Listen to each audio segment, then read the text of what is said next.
जी दोस्तों, कल दी वीडियो तुस वेखी असां जांदे पे आए पराली लोड करके इंशाल्लाह बलोचिस्तान जिथे वेखी वेच छोड़नी अपनी खरीदी है जी 13,500 रुपये की। तो वेखिएगा हूँ विकदी किन्ने पैसों की है। इत्थे किला सैफुल्ला आसरा करना है, इत्थे जुगाड़ लग गया तो ठीक है, अगर ना जुगाड़ लगा तो मुड़ इंशाल्लाह सीधा जसांगे खानों से उत्थे खलो के मुड़ उत्थे तो मुड़ वेख के जावनी है, महंगी है सस्ती। जी दोस्तों, वीडियो पूरी वेखो, चैनल ਨੂੰ सब्सक्राइब नहीं किया सब्सक्राइब लाजमी करे। जी दोस्तों, किला सैफुल्ला असां चाह पीवन वास्ते रुके हैं, हल्का हल्का ना सिर दर्द आ ते भाई होरी आ गए ने, इन्हें आख्या भाई पराली बेचनी ने, मक्का बेचनी है। साहब आपका क्या नाम है? अली मोहम्मद। जी अली मोहम्मद साहब आ गए हैं, इन्होंने बोला है कि शाली बेचनी है। हमने कहा इन्ना तो मेरा ना सौदा हो गया, मतलब 40,000 दे विच ना, ते थोड़ा जिहा मुस्लिम बाग तो साइड से खाली करनी तो हम असं जाने पे खाली करना। बहुत शुक्रिया जी साहब, आपसे मिल के बड़ी खुशी हुई जी। इंशाल्लाह फिर भी रब्ता रहेगा। ठीक, ये तो शाली वाला काम है, ये तो कारोबार है, इसके अलावा भी आपके साथ जी। ठीक, मेहरबानी। दोस्तों, किला सैफुल्ला दे विचों असीं जांदे पे मुस्लिम बाग वाली पासे। मुस्लिम बाग तो पहले एक रोड जाता है इधर मुर्गा फकीर दे, उत्ते 13-14 साल पहले मैं एक बारी गया, उस तो बाद हुण जाना तोड़ मुर्गा फकीर दे नहीं जाना। उस तो पहले को स्टॉप है अंदर बेस, कोई जगह का नाम पे ध्यान दिया, औखा जिहा नाम है, उत्थे जाना है। बंदा सानू रलावन वास्ते आया खलोता स्कूटर ते, इस रोड ते आया खलोता, मेन रोड। ठीक है, साड़ी इंतजार दे खलोता। शाम ही होने वाली दीगर मतलब होगी, मुड़ दिमाशा आंदे तो केड़ी दिल लगनी है, प्यादा भी घंटे डेढ़ का अगर भात है, घंटा अगर लग गया तो साढ़े जाते तो निमाशा हो जानी है।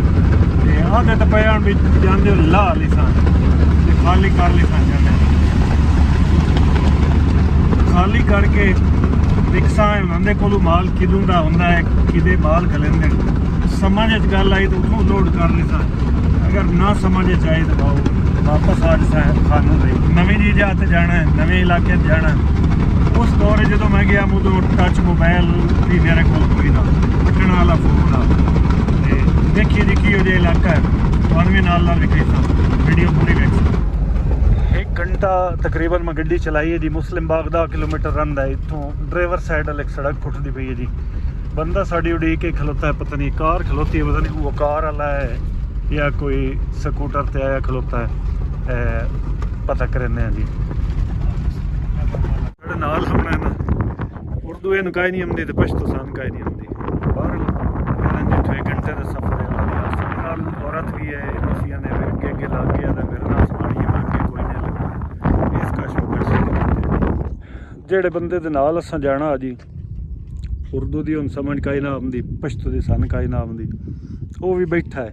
जेड़े बंदे नाल फोन ते रबता है ना, वो बंदा पे मैं एक होर बंदा गल है, वो तुहानूं आके रला लैंदा। राह अनडिठा सीधी गल है, अकल असीं नहीं जाऊ, वो मक बंदा आ जाता ना, सानू नाल रला के जाता। इंतजार ही खलोते हैं, वैसे दे भी लै गया हूँ, अल्लाह खैर कर। आप हमारे साथ जाए,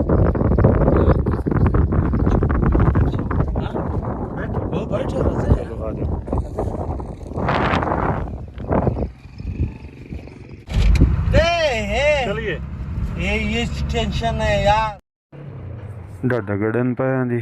अगले बंदे ने की आदे जेड़ा अगे आया खलोता, जेड़ा ये हुण आया साढ़े नाल बैठा है, इनू भी कख उर्दू नहीं आती बिल्कुल। सुन्ने बड़ूंजा राह है जी, बंदा साढ़े नाल बैठा है, जेड़े नाल साढ़े जाना जेदा माल है वो आप आ गया। खैर नाल उर्दू इनू ही काई नहीं आती। तो चलो जी, अल्लाह दी आस से जाते पे 8 किलोमीटर इस राह से जाना है तकरीबन। इस राह तो अगर मोड़ रात चेंज होना साडा, जिथे अस जाना है। मेरा अंदाजा है भी टोटल साडा को 20 किलोमीटर सफ़र उसी, और खैर खरीत के नाल इंशाल्लाह पहुँच दसाएंगे। जे राती ला ली आने भी उत टिक जाना, राती और कोई नहीं आना इस राह से। अगर राती ना ली आने तो मुड़ तो दमी लानियां ही आने। हुण गड्डियां लोड हो के आंदियां भी अगों वेखियां ने। इस राह से अज तो 13 साल पहले एक बारी मैं गया, उदों बहुत पटे हुआ राह, वो कहानी तुहानूं मुड़ सुनाई सा कि कल्ले खलो के ना सारा वाक्य तुहानूं सुनाई सा, मेरे नाल की होया उदों। ठीक है। ਫਿਲਹਾਲ ਜੀ ਅਸੀਂ ਆਪਣਾ ਸਫ਼ਰ ਕਰੀਏ, ਸਫ਼ਰ ਤੇ ਤਵੱਜੋ ਦੇਈਏ, ਵੀਡੀਓ ਨੂੰ ਛੋੜ ਕੇ। ਕੋਈ ਟਾਈਮ ਐਸਾ ਆ ਜਾਂਦਾ ਜਿੱਥੇ ਵੀਡੀਓ ਬਣਾਉਣਾ ਥੋੜਾ ਜਿਹਾ ਮੁਨਾਸਿਬ ਹੀ ਨਹੀਂ ਲੱਗਦਾ, ਤੇ ਉਹਨੂੰ ਵੀ ਸਮਝ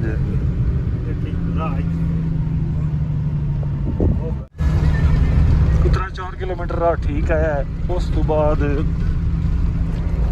ਰੋਡ ਸੁੱਟੇ ਹੋਏ ਨੇ, ਕੁੱਕਰ ਆਸ਼ਰਾ, ਫਿਰ ਬਹਰਹਾਲ ਗੁਜ਼ਾਰਾ ਕਰਦਾ ਵੀ ਸਾਡੇ ਕੋਲ ਕਿਹੜਾ ਵਜ਼ਨ ਹੈ, ਵਜ਼ਨ ਹੈ ਕੋਈ ਨਾ, ਖਾਲੀ ਦੀ ਖਾਲੀ ਗੱਡੀ ਹੈ। ਅੱਲਾ ਬਿਹਤਰ ਕਰਸੇ।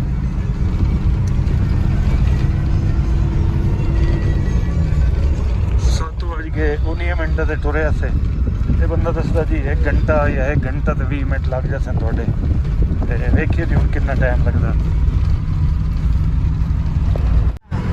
1 ਮਿੰਟ ਗੱਡੀ ਚਲਾਉਣ ਤੋਂ ਪਿੱਛੇ ਇੱਕ ਛੋਟਾ ਜਿਹਾ ਸਟਾਪ ਆਇਆ ਹੈ, ਕੁਝ ਚੰਦ ਇੱਕ ਘਰ ਆਣ ਇੱਥੇ, ਮਤਲਬ 7 ਜਾਂ 8 ਘਰ ਹੋ ਸਕਣ। ਤੂਰ ਤੰਗੀ ਜਾਂ ਤੂਰ ਤੰਗਾ ਜਗ੍ਹਾ ਦਾ ਨਾਂ ਹੈ। ਇੱਥੇ ਇਸ ਰੋਡ ਬਣਾਉਣ ਵਾਲੀ ਨਾ ਕੰਪਨੀ ਵੀ ਇੱਕ ਟਿਕਾਣਾ ਕੀਤੀ ਪਈ ਆ, ਮਤਲਬ ਉਹਨਾਂ ਦੀ ਮਸ਼ੀਨਰੀ ਖਲੋਤੀ ਆ ਉੱਥੇ, ਤੇ ਜਿਹੜੇ ਵੀ ਉਹ ਘਰ ਆਣ, ਕੱਚੇ ਘਰ ਆਣ, ਕਦੇ ਪਾਸੇ ਮੈਂ ਵੇਖਣ ਵਾਪਸੀ ਦੇ ਵੇਲੇ ਅਸੀਂ ਹਟਣਾ ਇਨਸ਼ਾਅੱਲਾ। ਵਾਪਸੀ ਇਹ ਸਾਰਾ ਏਰੀਆ, ਸਾਰੀਆਂ ਚੀਜ਼ਾਂ ਤੁਹਾਨੂੰ ਚੈੱਕ ਕਰੇ ਸਨ।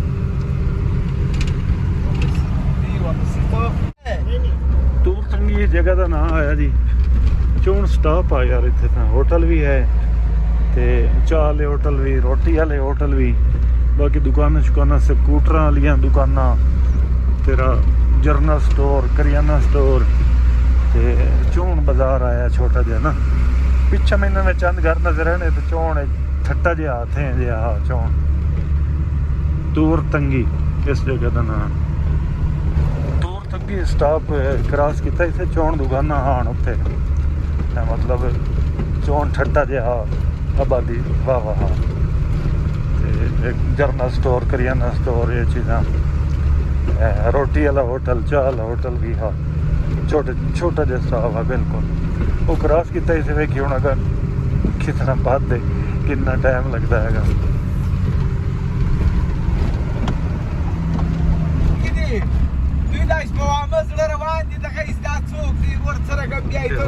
गड्डी होर भी जाती पई, मैं लगता खाली है, लोड करन जाती पई ना।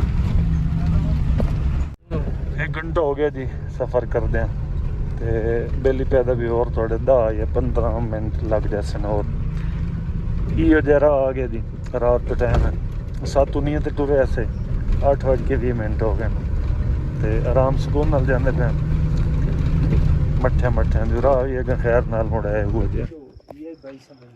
इसके पास टच मोबाइल है। सानू इत्थे पढ़दे ना पूरे 2 घंटे लगन, उथों चल के पूरे 2 घंटे लगन। घंटे दे विच असीं अपने मतलब को 20 किलोमीटर सफ़र किते। अगर 2 किलोमीटर जेहड़े आन, 2 किलोमीटर से पूरा घंटा लग गया सानू।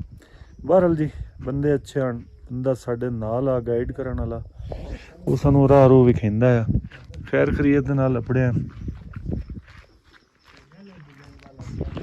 गड्डी इत्थे खलारी है जी, ये इन्हां दी है बैठक, ये उताक से देंदे, असीं बैठक से देंदे। बाकी गल्लां जेहड़ियां ना जी वो सुबह होसन इंशाअल्लाह। फिलहाल असीं इत्थे टिकीए, कोई लंगर पानी करिए यार। भुख की दोपहरी कोई ना रोटी खाधी, दोपहरी भी रोटी कोई ना खाधी, मैं हुण शामी ना इकट्ठी खा ते शामी मुड़ इस रोले पाई गया से। चलो अल्लाह का शुक्र है, पराली तो विक गई ना। इत्थे इस तरह की बैठक है जी इन्हां दी, थले कलीन विछी हुई है, बाकी तकिए पैन दी, एक बल्ब लगा होया बस। बिजली का इत्थे तसव्वुर ही कोई नहीं, ये इत्थे सोलर सिस्टम है सारा। तो ये जनाब तकिए लगे पे, बैठक, कच्चे मकान हैं पे, ते छत पक्की है यार, गाडर ते टीयर ते टाइलां लगियां पईयां। ते चलो जी भई आराम करिए। और आ जा कसमो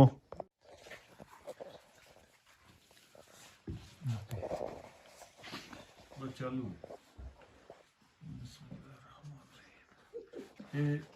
ये रोटी है जी एडी वड्डी। हाँ